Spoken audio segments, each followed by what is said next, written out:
This is Real News Media TV, coverage you can trust. Please like, share, subscribe, and hit the notification bell. Select all for daily news updates. Stand Up for Jamaica renews a call for early prison release amid a COVID outbreak.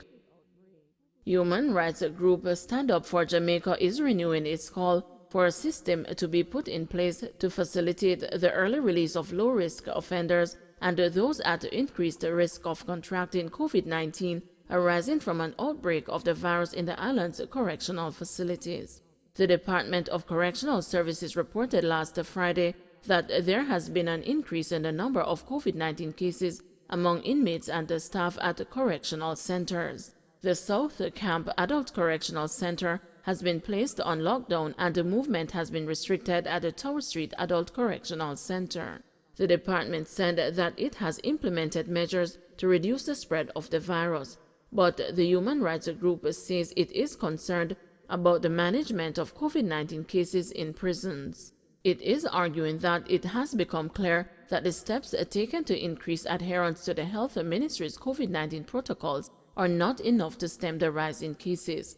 Against this background, Stand Up for Jamaica says that immediate steps should be taken to reduce the population in remand at the correctional centers as well as at police lockups. Whitehall residents on edge following murder in community. There is an unease in a section of Collins Close in St. Andrew following the death of a man and the ensuing investigations into his death. Nearly 2 weeks after the murder of Trey Beckford on December 29 in the Whitehall Avenue community, the police say absolutely nothing has been unearthed. Head of the St. Andrew North Police Division, Senior Superintendent Aaron Fletcher said on Monday that the police have no clue who killed Beckford. Nothing at all has come to the fore or who might have taken him out, absolutely nothing, SSP Fletcher said when asked about the latest on the probe. The news has been in pursuit of an official report from the police for over a week. However, up to Monday, the Corporate Communications Unit said they had no report of the incident. Within an hour and after contact was made with the Constant Spring Police, the CCU confirmed that Beckford was killed in his Collins Close Kingston 8 community. Reports reaching the news are that on December 29, about 11:50 a.m., residents were at home when they heard loud explosions and made checks. Beckford was reportedly found suffering from gunshot wounds and rushed to the hospital, where he later died that day. Residents who spoke with the news on condition of anonymity said the incident has created tension in the St. Andrew community. Everybody is on edge. There seemed to be a split in the community, a division among friends, and we all know how that can go because everybody knows each other. For instance, since the incident, someone painted out a logo on the walls of Collins Close Records, which everybody was once a part of or endorsed, the residents said. Collins Close Records, a music imprint, is based in the community and came to prominence following the breakout of recording artist Ten Take and his 2020 hit single, Roll Deep. The song, produced by Collins Close Records and Cargo's Music, has rocked up 14 million views since its release 10 months ago. Other residents are tight-lipped but say they expect more turmoil from the death of Beckford. All of them did friend and something happen. The people them a talk, but nobody not talk to the police because them have it said them link with police. Everybody just a watch how this a go play out, the resident said. The St. Andrew North Police Division recorded reductions in murders and shootings in 2021 when compared to the previous year. 5-year delay in payment of incentives to RGD workers. Workers at the Registrar General's Department have been owed a total of $135.8 million in performance incentives over 3 fiscal years. The revelation was made in the annual report of the Auditor General that was tabled in Parliament on Tuesday. In her report, Auditor General Pamela Monroe Ellis said that the RGD owed its employees the incentives for financial years 2016-17, 2017-18, and 2018-19. A review of the department found that the RGD failed to assess the key performance indicators in a timely manner to facilitate the payment of incentives to staff within 3 months after the end of the financial year, as required by the financial institutions to executive agencies.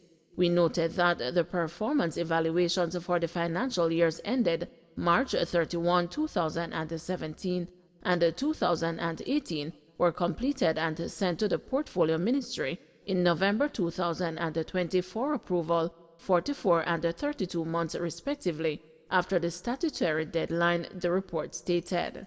The Auditor General said that despite a request by her department, RGD did not present the KPIs report for years ended March 31, 2019 and March 31, 2020. Monroe Ellis noted that the RGD's delay in the assessment of the KPIs have denied stakeholders information to effectively execute oversight function over the agency. She said that this also undermines the effective monitoring of the agency's performance and affects the budgetary process, which may have a financial strain on its limited cash resources. In the absence of immediate action to improve the timely review of the KPIs, the Auditor General said that there was the likelihood that corrective action by the Financial Secretary might be delayed. The RGD has reportedly acknowledged the delay in the assessment of the KPIs for the stated financial years. The agency has indicated that more resources are being employed to ensure finalization of the KPIs, noting that efforts will be made to avoid a repeat of the breach. Combo boss back with part 2 as police try to locate her. Social media is abuzz over a video making the sounds online showing Shanice Combo Boss Wilson promoting a pre-Valentine's version of her now infamous combo party in Oteria St. Anne, despite the police trying without success to serve a summons on her. The promoter has stated on her social media platforms, including TikTok and Instagram, that the same $5,000 combination of sexual favors will be applied at the party, scheduled to begin at 2 p.m. Combo part 2 people, I want every man check in and get them Valentine's present before Valentine's Day come.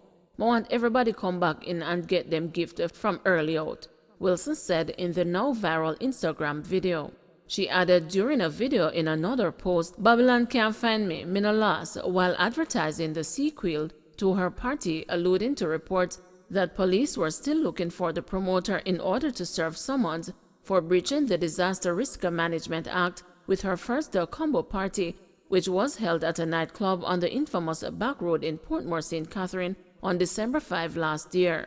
That party caught fire in the public imagination after a video surfaced of her inviting patrons to the event, advertising sex acts as part of an outrageous combo deal for $5,000. With the island facing a surge in coronavirus cases, it is unclear whether the government will allow for the resumption of entertainment events by February. 1,207 more COVID-19 cases, 4 more deaths. Jamaica has recorded 1,207 more COVID-19 infections, pushing the tally to 106,379. Of the new cases, 740 are women and 467 are men, with ages ranging from 10 days to 97 years.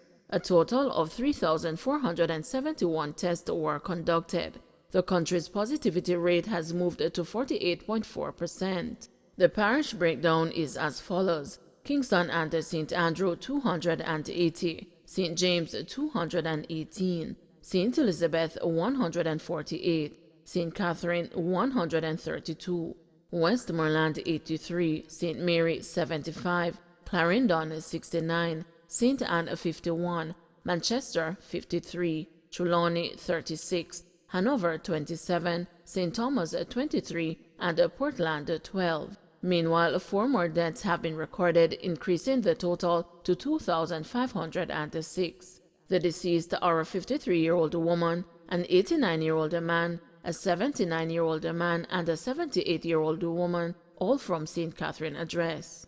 And 2 more fatalities have been recorded as coincidental deaths, moving the figure to 200. In the meantime, there were 76 more recoveries, increasing the total to 66,751. Some 362 persons are in hospital, with 110 being moderately ill, 28 severely ill, and 9 critically ill, and 28,201 persons are at home in quarantine. Don't forget to like, share, subscribe, and hit the notification bell. Select all for daily news updates.